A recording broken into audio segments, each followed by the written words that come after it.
O'Neill this morning was celebrating Western New York. Hello, Kev. Hello from Belfast, New York. How are you guys? Beautiful Allegheny County is where you will find me, and I'm excited to be here. And apparently they're excited to hear me or have me here because all of Belfast is here. Hello, Belfast. All right, nice to see you. Look at that, folks. No traffic lights in Belfast yet, but they got the colors all picked out. They're going to have one pretty soon. Hello from the Bare-Knuckle Boxing Hall of Fame. This is Scott Burt. Nice to see you. Good morning. Why Knuckletown, USA for a boxing hall of fame, for a Bare-Knuckle Boxing Hall of Fame? Well, this is the jewel of all boxing. Mm-hmm.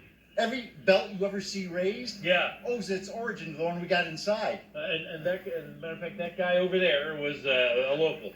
William Muldoon, undefeated Greco-Roman wrestler, and he brought Sullivan here back in 1889 and said, "Hey, let me train him, and I'll take him to the World Championship. And if he wins, give me 10 grand in 1889 money." Wow, that's pretty good. And the guy behind me was the legend. The man. He was the man. John L. Sullivan, one of the best bare-knucklers ever to exist. And we'll hop inside the building. What's the significance of these buildings? Oh, well, these buildings are where he actually trained in 1889. They sat here for 130 years. Locked up. We unlocked them, and there was his equipment inside. What a treasure. Yeah, we'll hop inside, too. Yeah. An event next month? Oh, we do, July 13th. We have our 11th annual induction, and all of Belfast will just be hopping, and we hope to see you. I grew up watching boxing. My grandpa liked boxing, and then came mixed martial arts, but now Bare-Knuckle is back. It is, and it's legal, and it's the first, just a year ago, no states had legalized it, and now 5 have, and you can see us on pay-per-view. I'm dead center of the ring giving out awards from little Belfast, New York. Yeah, and there's a lot of firsts, by the way. I did not realize all the cool connections that Western New York, particularly Belfast, New York, particularly even the bare-knuckle tradition has to, well, some other common words and common things that are done, some interesting sports traditions which have its origins to it. So again, we're going to hop inside this really unique location. First time. Not have known was right here in Western New York. Kevin O'Neill is there. Hey, Kev. Oh man, and this building has so much history. There's a lot of stuff to cram in for 2 minutes here. The medicine ball, invented by a local man. William Muldoon, 1876. Unbelievable. Yes, sir. Look at that. You want to play catch? No. For people just tuning in, what is the significance of this building, this barn? Oh, this barn is located in Belfast, New York, Knuckletown, USA, and it's the barn is where William Muldoon trained John L. Sullivan in 1889 for the biggest fight in the bare-knuckle era. And Sullivan's one of the most famous, most important fighters of all time.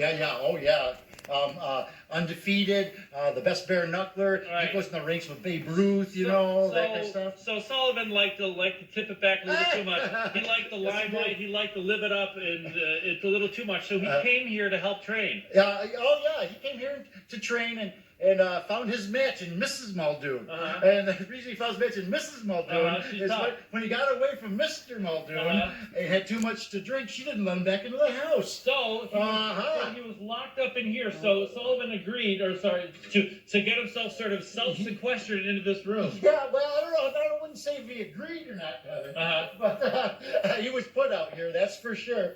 This is the area that he stayed in. And over here. Okay, come on over here, Mike. Come on over here. I want to show this room. So this is where he sort of got locked up here when he was. He did. And there is the chains that I locked it down with. And here's the trap door that I talked about earlier on that we found this jug jammed up underneath there. The locals love Johnny, so they put this under there and told him, hey, when Mrs. Muldoon throws you out there, reach down that trap door. And there it is whiskey. I'm short on time. I want to talk about a lot of things. I need more time. Join us on Facebook Live. Make a trip here yourself, and maybe I'll do another segment here. I'm really sorry. Thanks so much. The Bare-Knuckle Boxing Hall of Fame in Belfast, New York. That's incredible. So much history there. Kevin, thank you very much. We'll look for you on Facebook Live. Kevin, thanks. Coming up next. Allegheny County, where you will see Belfast. We're not in Northern Ireland. Was Belfast, New York, named after Belfast? No, people think that, but it was not. No. Fun fact number 1. Of many, and to drive down here, I skirted through Cat County and Wyoming County, so I've been in 4 counties already, and it's 6-something in the morning. How are you? Okay, hi everybody, welcome. Here's the official beginning of our Facebook Live segment. Hey. Scott Bird, who the heck are you? I ask myself that all the time. What is your title? I'm Scott Bird. I'm the president of the Bare-Knuckle Boxing Hall of Fame and of the Police Gazette Boxing Corporation. Okay, and we'll talk about that. So, first of all, the idea of a Bare-Knuckle Boxing Hall of Fame, where did that acorn come from? It came from back in 1969. My mom, who was the best genealogist in the area, took 9-year-old Scott to this barn and gave me a tour of it from Pat Patterson. And Pat was actually here with Sullivan. So I shook the hand and 40 years later, here I am. 2 names people need to know. Yep. One is John L. Sullivan. Yes. And the greatest bare-knuckle boxer of all time? Oh, yes. Okay. And one of the greatest athletes of the time, it was Jim Thorpe, and him and Babe Ruth were the 3 athletes. Okay. And then Muldoon is the local. Yes, but he was very famous in his own right. Okay. Undefeated Greco-Roman wrestler. So good that when he retired, he was allowed to name his own predecessor. But he was the first one to be the first health guru and thought that actually working out meant something. Right. So he trained Sullivan. He said, I'll train you. If you win in this fight against Jake Kilrain, give me 10 grand in 1889 money. You know what? He won. And then Muldoon went on to train President Roosevelt, President Taft, and Harry Houdini. So the first real boxing trainer, that whole industry really started in Belfast. And you're standing right here, right where he showered, Kevin. Actually, talk about the shower that I'm standing in has significance too. As a matter of fact, it was used sort of almost to intimidate the opponents. It was. Sullivan would stand here, of course, buck naked, and then reporters were there and was allowed to take pictures from the back for 2 reasons. One, he's proud of his body, and there's a book made out of that. And two, he wanted to intimidate Jake Kilrain, his opponent. Right.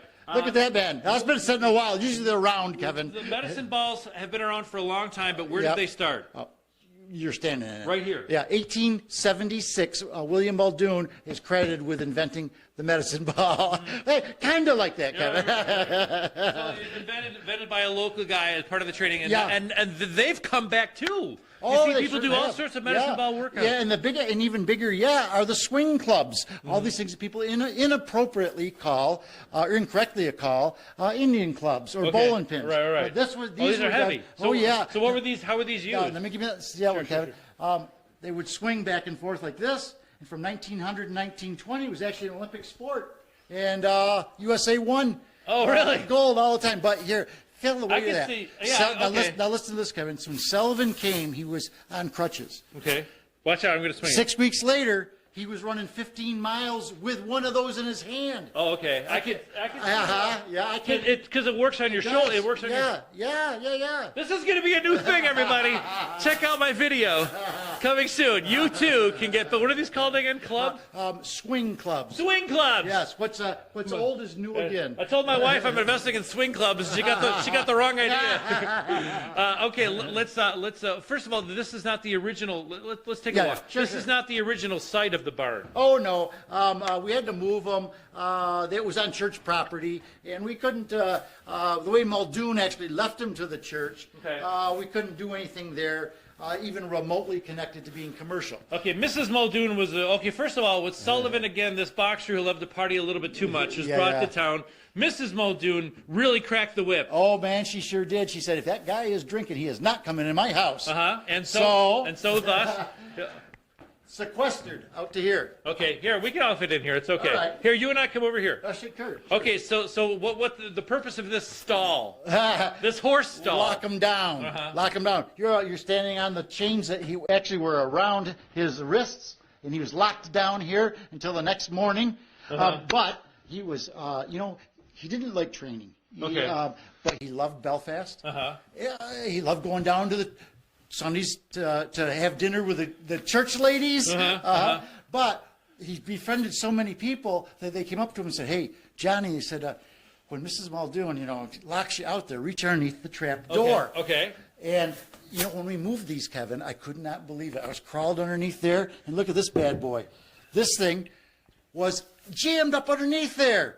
Buffalo, New York, had newspaper around it that disintegrated once I touched it, but I could read the dating, and it was the right date on it. Can you? Wow, Outstanding. isn't that A little secret little hooch from the people of Belfast, almost sabotaging Sullivan's. Unfortunately, it was empty, though, but I got it. Right. Okay. Whenever I see any sort of combatants or even Joshua Robinson from Channel 2, he has a belt. Then he owes me something. A fantasy he has a championship belt that he rubs in our faces. Well, but that whole tradition of a belt. You got to see these guys. Right. Take a look at these. Sure, we got lots of time. Let's talk about this one first. All right, now this one, out of the blue. Now remember, I started the Bare-Knuckle Boxing Hall of Fame in 2009. And out of the blue in 2016, I got a call from the Police Gazette. And I go, oh my goodness. Okay. Oh, a lot of people don't know what that means. Right. They were the Holy Bible of boxing in the 1880s. They were it. Right. And they said, we haven't used our belt in over 130 years. When bare-knuckling went to glove, they said, Scott, we want you to be in charge of it. This is number 1 of 1. Yes. This is it. This is the holy grail of boxing and combat belts. Any belt, whether it be ping pong, bicycle riding, it doesn't matter. Any belt you see above your head, raised above a head, that owes its origin to that one right there. Okay, and then now this one over here, this is Sullivan's belt given to him in 1887. By the people of Boston. How gorgeous is that? The original is in the Smithsonian. This is one of the only copies known to exist. And they gave it to him, people of Boston, because he was actually stripped of the Police Gazette belt because he wouldn't fight Jake Kilrain when challenged.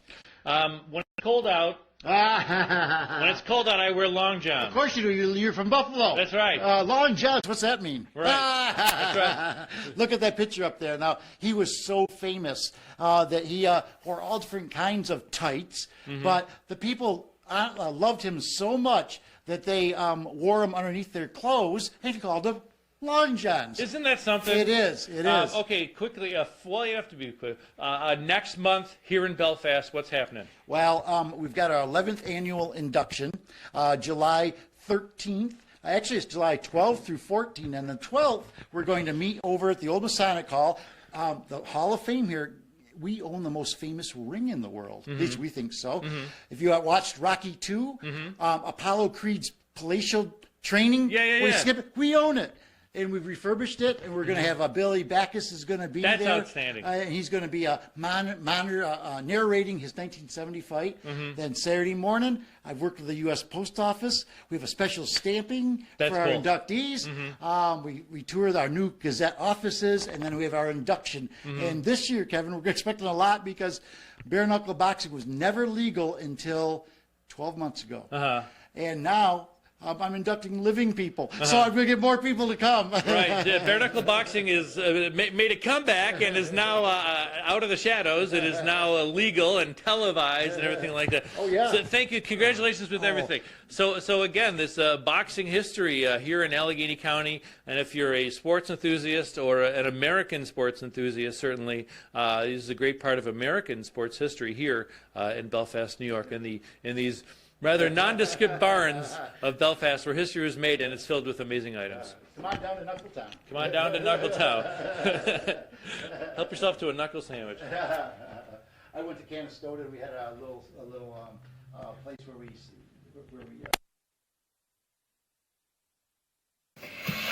And it's a dangerous sport, but nothing our Kevin O'Neill can't handle. We sent him into the ring for some bare-knuckle boxing. We're taking you to Belfast, New York, in Allegheny County, where Kevin O'Neill is visiting the Bare-Knuckle Boxing Hall of Fame. Here at the Bare-Knuckle Boxing Hall of Fame, yes, it was a local William Muldoon that trained this champion, John L. Sullivan, and so his barn has been transformed into a Hall of Fame. Let's hop inside. By the way, Long Johns were named after John Sullivan. That's right. Fun fact number 1. How are you, Scott? I'm doing great. I'm doing awesome. Thanks for being down here. Fun fact number 2, like any belt you see raised over a winning competitor's head started here. It did. The Police Gazette belt. Richard K. Fox, the publisher of the Police Gazette, invented the belt, brought it here in the 1880s. So anywhere you go, I don't care, ping pong, doesn't matter. They raise the belt above their head. It owes its origin to this one right there. That is amazing. I'm in control of that now. Oh, wow, Yeah, look at that. yeah. The significance of this barn, this is an important part of American sporting history. Is the #1 jewel in boxing. Right. For sure. Every gloved boxer owes its origin to here, where it all started. John Sullivan trained here in 1889. Yeah, and Sullivan liked to party a little bit too much, so it was his trainer, a Belfast resident. His trainer took him here and made him an even better fighter. Yeah, he sure did. He took him from 260 pounds down to 190 in just 6 weeks. And he did it, here's another fun fact, by wearing a very heavy wool shirt that he called a sweater. A sweater. Oh, man. That term came from Muldoon and Sullivan as well. And the medicine ball, invented by the Belfast trainer as well. What's coming up here in July? Oh, in July 13th, we've got our 11th annual induction ceremony. And this year's going to be big, Kevin, because right now, for the last 12 months, it's become legal, bare-knuckle boxing. So I've been inducting people who are living this year. Congratulations to you. The one-of-a-kind attraction, the only one in the world. It's the Bare-Knuckle Boxing Hall of Fame. Don't miss it. Well, yeah, you ought to. Get it, Kev. I love the enthusiasm.